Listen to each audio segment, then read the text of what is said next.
Thank you for tuning in to KTGC Sports. I'm Naomi Gray. Timberwolves back on home court tonight, hosting the Golden State Warriors. Team still without Kat and Andrew Wiggins, looking good as new though, and completely unfazed out the gate. But most importantly, tonight this will be the first time the Vikings are playing without running back Dalvin Cook this season, as he continues to recover from that left shoulder injury. And I must say, the game didn't truly begin until there was a little bit more than 10 minutes left on the game clock. The Spartans enter tonight on a 16-game win streak, the longest active streak in the Big Nine. In all seriousness, the Tigers hold one of the biggest weapons in the state in their junior running back, Josh Burry. And that guy we just heard from, quarterback Peyton Wilkie, well, he racked in a total of 198 yards, including a 63-yard touchdown run. Now the team has already secured a spot in the playoffs, so this becomes a time of year where people begin to start boarding that good old bandwagons. When did the Vikings play their very first season? 69. 61. Yeah, it is. See, you should have tagged in when you had the chance. Wolverine's praying on field. He's forced to take the gamble on ka-ching. He cashed in with Garrett Wilson in the back of the end zone. What a catch. The duo will combine for 8 touchdowns for the day. And yeah, Jim, I can't believe it either. Never in a million years did we picture what life would be like without his legendary presence. Kobe, a household name that goes beyond the hardwood. Soon you'll be making your return back to U.S. Bank for the first time this season. How much are you looking forward to being back in that atmosphere and in front of your home crowd? It's going to be awesome. You know, the support I've had in this state is tremendous. On tonight's episode of The Quarantine Life, I spoke with former Minnesota Timberwolves Stephon Marbury, who now coaches in Beijing, about how things in the city are slowly returning back to normal. Beijing right now is the safest place in the world. I mean, there's 30 million people here. They're already back working. But that wasn't the case a couple months ago. Former Minnesota Timberwolves Stephon Marbury was just a few months into his new coaching gig with the Chinese Basketball Association's Beijing Royal Fighters when the coronavirus pandemic halted its season. It was scary and it was frightening, just like it would have been to anyone if they would have heard about this virus that was being passed that could potentially kill you. Beijing is just about 3 hours away from where the virus originated. The city only saw 587 of the more than 82,000 cases in the country.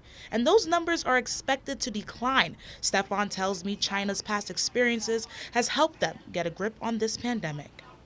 They already had fever clinics. They already knew about isolation. They already knew about how to go about doing what needed to be done to jump on it right from the beginning. And now things are slowly looking up. Both Stephon and players from the States have returned to their teams in China in hopes that their suspended season will rise from the ashes. The league was expected to return in April, but government officials pushed it back to May. It's a challenge. It definitely is. We've been practicing for like almost 2 months now. So our guys, they're like so eager to, they're so eager to play, and they're ready, they're conditioned. While hope is on the horizon for the teams in China, things are at a gray area for the NBA, which is now more than a month and 200 games into a suspension. League sources are remaining optimistic for a return, but it seems like reality is quickly settling in. There's no basketball going down this year. It's over with. These guys are their own companies on the court. You can't have somebody going on the court at this point now and playing without at least 3 weeks of practice. The league is reportedly working on a 25-day return plan, and if given the clearance, players will have 11 days of personal isolated workouts followed by a 14-day training camp. But the reality is, in the States, numbers are continuing to climb. Eventually, they'll have to choose between health and basketball. Developing love and passion for a sport comes with no age requirement. Just ask Aaliyah Williams. The 10-year-old point guard's basketball journey began when she was only 5 years old. I don't know, I just started playing and I just fell in love with it. That love began with a few dribbles down her driveway and onto a road of greatness. Standing at just 4'10", Aaliyah packs a skill level and drive you normally see in players twice her age. She developed a work ethic at an early age, and that continued on up to now. Every year it seemed like she progressed and got better and better. Now it's easy to let Aaliyah's skills speak for itself, but just to break things down, her step back secured, left-handed bank shot sealed, Trace Curry handles, hold onto your ankles. But none of those came overnight. It kind of comes from just working out every day.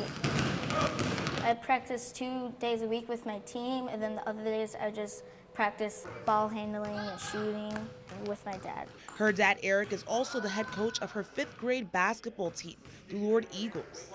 She's very coachable. She understands that hard work will get you where you want to be. Last weekend, Aaliyah helped lead her team to a state title after dropping 38 of the team's 39 points in the semis. Not only does she surprise the spectators, but the people closest to her too. Wow, she's really good. She's a great leader. She always knows what to do in hard situations when we're playing basketball. Even though Aaliyah is 10 years old, the 5 years under her belt can help inspire future ballers that are waiting to take their first shot. Her advice to them? Just keep practicing, and when, say if something's really hard, just don't give up and keep getting better at it. That's just what it's about, just not quitting and not giving up.